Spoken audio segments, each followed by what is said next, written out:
est en face du 887 de l'avenue Murray, dans le quartier Montcalm, à Québec, qui est en fait un endroit où j'ai passé une grande partie de mon enfance.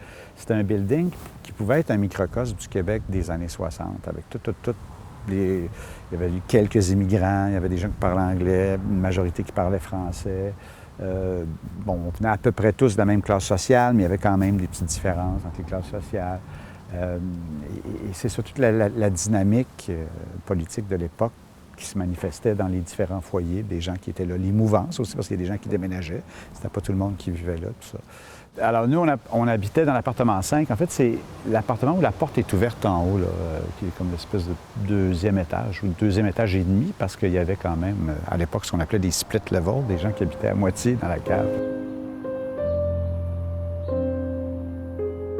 Moi, j'étais chanceux parce qu'on habitait à la Haute-Ville, mais on était une famille de la Basse-Ville, d'une certaine façon. Et on allait s'amuser beaucoup sur les plaines d'Abraham, qui étaient plus hauts. Ça veut dire qu'il fallait passer sur le bout de ta rue, mais qui est riche. Puis un petit peu plus tard, quand j'ai été adolescent, bien là, j'ai passé le Soleil, le journal Le Soleil. J'ai été camelot, moi, pendant plusieurs années. Puis là, bien là, moi, ma ronde de soleil, qu'on appelait à l'époque, c'était tout plus haut. C'était un quartier plus riche, tout ça. Mon grand frère, ma grande sœur, eux autres, ils allaient à l'école anglaise. Ma petite sœur et moi, on allait à l'école Saint-Martyr canadien ici. Bien, on est d'ailleurs dans la paroisse Saint-Martyr canadien. Puis nous autres, on est à l'école française. C'est sûr qu'on a plus tendance, nous, à se tenir avec des amis francophones. Puis mon grand frère, ma grande sœur, bien, eux autres, ils allaient à l'école avec des anglophones. Donc, leurs amis étaient plutôt anglophones. Mais comme je dis, c'était un mélange. Hein? Dans ce temps-là, au Québec, les rues de la Haute-Ville, c'était un mélange de francophones et d'anglophones. Ce qui fait qu'à un moment donné, même si tu ne parlais pas la langue de l'autre, il y a des chances que tu te retrouves dans la même ruelle, à jouer dans la même ruelle, avec les mêmes jouets, puis tout ça.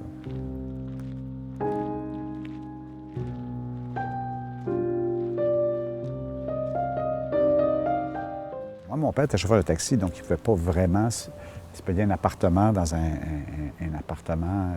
un building comme ça, à la Haute-Ville. Mais parce que mon père était c'était un vétéran, c'est quelqu'un qui avait été dans la marine, qui avait été à la guerre, tout ça, ce qui fait qu'il y avait une rente de vétéran.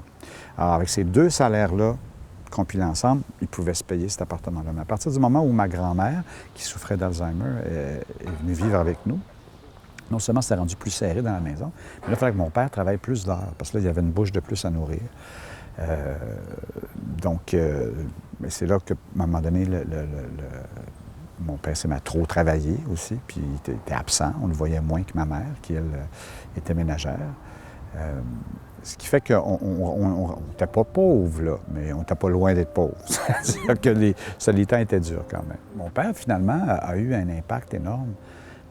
Du fait aussi qu'il avait beaucoup voyagé, étant dans la marine, puis toute mon envie de voyager, toute mon envie de comprendre l'autre, d'aller voir ailleurs, tout ça. Ça, mon père, c'est beaucoup ça je pense, qui a amené avec lui là, dans la famille. Puis le fait qu'il était très fier, pour un Canadien français, d'avoir appris l'anglais dans la marine, ça, c'était son don. Parce que mon père, c'était pas un homme qui avait beaucoup d'instruction. Je pense qu'il est obligé de quitter l'école en 4e année, parce que c'était à l'époque de la crise économique, donc les parents envoyaient les enfants, ils sortaient des écoles puis ils les envoyaient travailler sur les quais,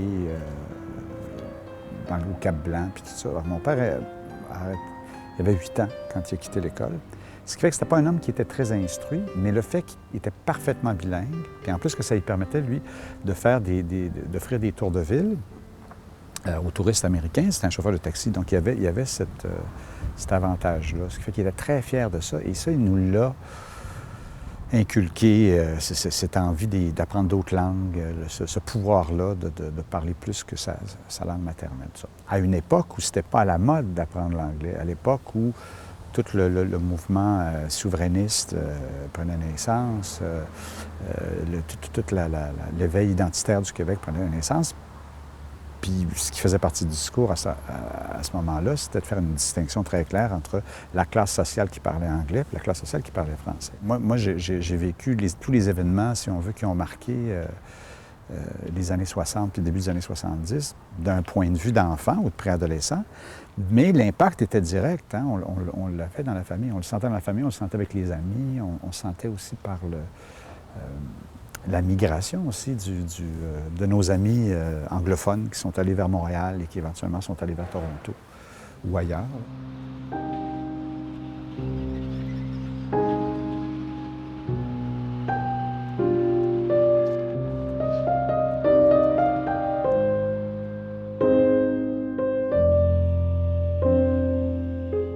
Là, en fait, on est à l'intérieur, si on veut, d'une salle communautaire ou une salle collective de l'École secondaire Joseph-François Perrault à Québec. C'est un lieu, pour moi, qui est très important, puis je trouve ça curieux, d'ailleurs, ça ne semble pas avoir changé beaucoup, ça ne semble pas avoir évolué beaucoup non plus, puis bon, c'est bien comme ça. Moi, la première fois de ma vie que j'ai mis le pied sur scène, dans un collage de pièces de Félix Leclerc qui s'appelait Le Petit Bonheur. C'était ici, c'était sur cette scène-là ici. Alors, c'est la première fois. Encore une fois, j'ai le souvenir que c'était une scène énorme, que c'était la salle Louis Fréchette ou la salle Wilfrid Pelletier, la Place des Arts, mais en fait, c'est tout petit. Mais c'est ici que j'ai joué pour la première fois. Puis déjà à l'époque, je m'intéressais aux jeux, je m'intéressais aux textes et tout ça, mais je m'intéressais aussi beaucoup à la scénographie. Alors, on avait des grands panneaux là, qu'on peinturait, qui changeaient de couleur dépendant des pièces, tout ça. Alors moi, j'étais souvent en charge de ça, des décors. Pour moi, c'était une des belles périodes de ma vie. Bon, avec des hauts, des bas, avec toutes sortes d'incidents, toutes sortes de choses qui sont passées, mais c'était une période aussi au Québec où on obligeait les étudiants à prendre quand on choisissait nos cours, on était obligé d'avoir un cours d'art. Et moi, j'avais choisi art plastique en secondaire 1. Bon, j'avais pas aimé ça. Je suis allé en musique secondaire 2-3. Mais tu ne peux pas faire plus que 2 ans dans la même catégorie d'art. Donc, j'avais fait de la guitare classique pendant 2 ans. Donc, il restait juste le théâtre en secondaire 4 et 5. Et bon, moi, j'adorais le théâtre et tout ça, mais j'étais beaucoup trop gêné pour m'inscrire en théâtre. Mais j'étais obligé, c'était la seule discipline qui restait. Alors, j'ai fait 2 ans de théâtre et j'ai découvert une discipline artistique où je me sentais très confortable finalement parce que tu pouvais te cacher derrière le groupe. Hein, parce que toute autre forme d'expression artistique, ça venait toujours paraître, tu étais jugé ou noté sur ta performance individuelle, tandis que là, c'était plus une affaire de gang, une affaire de groupe. Donc, ce qui fait que, comme j'étais quelqu'un de très timide, ça me permettait de m'exprimer, mais toujours en blâmant le groupe, si ça allait pas bien ou si ça allait pas. Et ça me permet aussi de m'intéresser à la mise en scène. Donc, dès mon secondaire 5, quand ça faisait 2 ans que je faisais en art dramatique ici, mon professeur s'appelait d'ailleurs Lionel de la Guimbretière.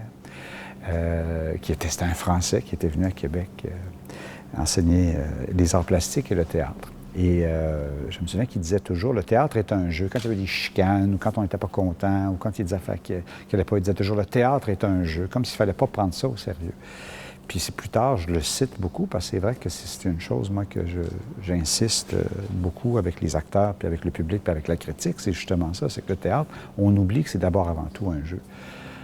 Les gens, parfois, prennent ça beaucoup trop au sérieux. Tu as un trac fou qui te paralyse, qui t'empêche même de vouloir te présenter à ta première représentation. Et je ne sais pas ce qui se passe, 1 minute avant, 30 secondes avant, il y a une méga détente. C'est comme si tu réalisais que dans le fond, c'est pas la fin du monde, tu n'en mourras pas. Tu rentres sur scène dans une détente, même que tu n'as pas dans la vie, là, que tu n'as jamais dans la vie, et que cette détente-là déclenche toutes sortes de choses que tu n'aurais jamais fait en répétition. Et je suis devenu addict à cette chose-là, le rush d'adrénaline qui vient avant, puis finalement, cette espèce de laisser-aller-là où tu deviens à l'affût de tout, tu improvises, il se passe des choses qui n'étaient pas prévues, tu perds pas la face, tu trouves façon de t'en sortir, tout ça. Alors, je suis devenu très, très, très addict à ça. Et dès que j'ai goûté, je voulais recommencer, c'est sûr.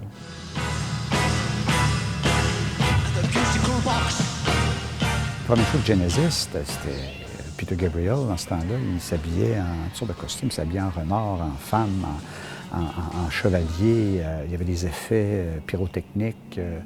On racontait des histoires. Les chansons racontaient des histoires avec des personnages. Les chanteurs prenaient des voix différentes pour les différents personnages. Fait qu'indirectement, c'est le théâtre qui m'intéressait à travers le rock progressif. On se tenait en gang. Les gens qui aimaient le théâtre, les gens qui... c'était ça aussi, l'école secondaire est toujours un petit peu un microcosme là aussi de ce qu'est la société. Les gens qui aiment le sport se tiennent ensemble, les gens qui aiment la culture se tiennent ensemble, les gens qui faisaient de la musique se tenaient ensemble. Bon. Fait que c'était une affaire de gang. C'est là que tu choisis ta gang. Ce qui déterminait ce que tu allais faire, c'était le goût que tu avais développé pendant ces années-là. Fait que c'est sûr que moi, j'avais développé un goût pour le théâtre, c'est sûr. mais aussi pour les médias. Il y avait les premiers cours de radio, de journaux. Moi, j'étais bien impliqué dans le journal de l'école, dans la radio. On présentait des tunes de rock progressif. On disait, bon. Ce qui fait que quand j'ai demandé à mon orientateur qu'est-ce qu'il faut faire pour devenir comédien, il m'avait dit, bon, oublie ça, il dit ça, il faut du pushing, puis deviens animateur de radio. Il m'avait dit ça. Bon, je dis, OK. Je me suis serré au conservatoire, puis s'ils ne me prennent pas, je développerai peut-être mon talent d'animateur de radio. Et ceci dit, ça m'a pas lâché cet intérêt-là pour la radio. À chaque fois que je fais des entrevues radio, je suis beaucoup plus à l'aise que des entrevues télé ou vidéo. Il y a une affaire que j'aime beaucoup à la radio et je me rends compte que c'est le fait que c'est le médium le plus visuel, finalement. La radio, dans une voiture ou chez vous, c'est un médium qui rentre dans ta tête. C'est un médium qui va placer des images dans ta tête. Et c'est pas comme... c'est beaucoup plus visuel, finalement, que la télévision ou le cinéma, moi, je trouve. J'ai jamais eu mon certificat d'études secondaires officiel parce qu'il fallait que je fasse un choix à la fin de mon secondaire 5. Il y avait les examens du ministère. Alors là, tu avais ton certificat une fois que tu avais passé les examens du ministère. Mais là, ça tombait pendant la semaine de stage du conservatoire. Puis moi, je voulais me présenter au conservatoire. Alors, c'était un gros gamble. J'ai décidé de ne pas faire mes examens du ministère cette semaine-là, puis de me présenter au conservatoire, avec très peu de chances qu'on m'accepte, parce que j'avais pas l'âge, j'avais 17 ans, il fallait avoir 18 ans. Mais ils n'ont pas dû regarder sur le formulaire, c'est mon prix.